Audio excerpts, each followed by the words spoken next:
With great power comes great responsibility. And that is what many tabletop role-playing game players don't understand. Here is my question. If a player causes a game session to go south, what they do slows everything down, and it ruins their night, the Game Master's night, and other players' nights. Who will be blamed for that outcome? Who will be blamed for the session not being good? It is not going to be the player. It is going to be the Game Master. And you'd be right to be upset with the Game Master. Do you want to know why? Because the gaming session, that experience, that is their responsibility. That is why they are supposed to have so much authority. The problem with many new players in the hobby today who want to strip away power from the Game Master, what they're not doing is taking away the responsibility. So even if they don't have all the say at the table that they need, the Game Master that is, they still take the heat if things go south.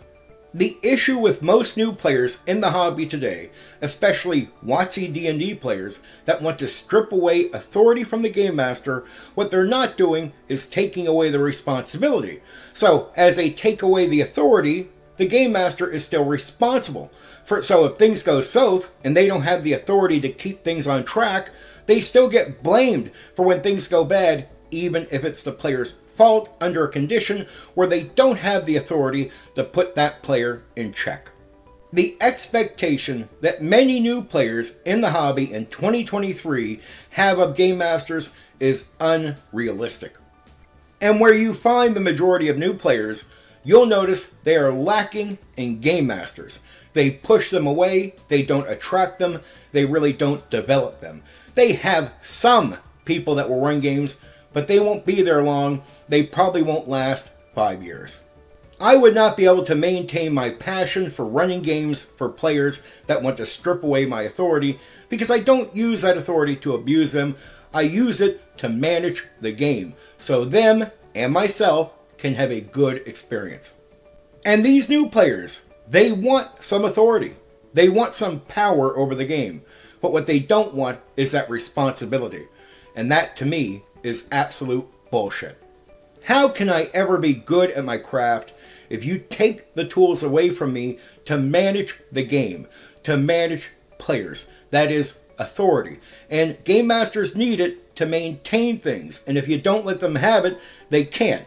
But they still take the blame? Come on. And we know that happens. That's exactly how it happens. Go to many WOTC D&D circles, and you'll find that their Game Masters take all the heat, but they have barely any authority to keep things on track.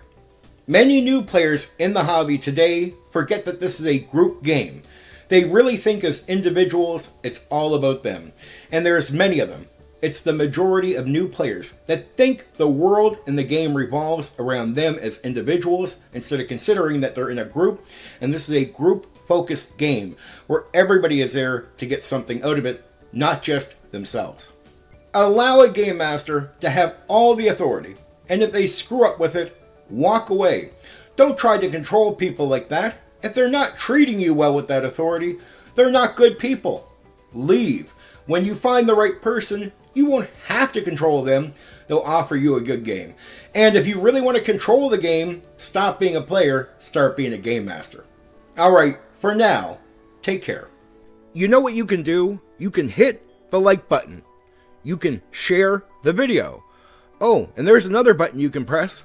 That one that lets you subscribe to my channel for more content.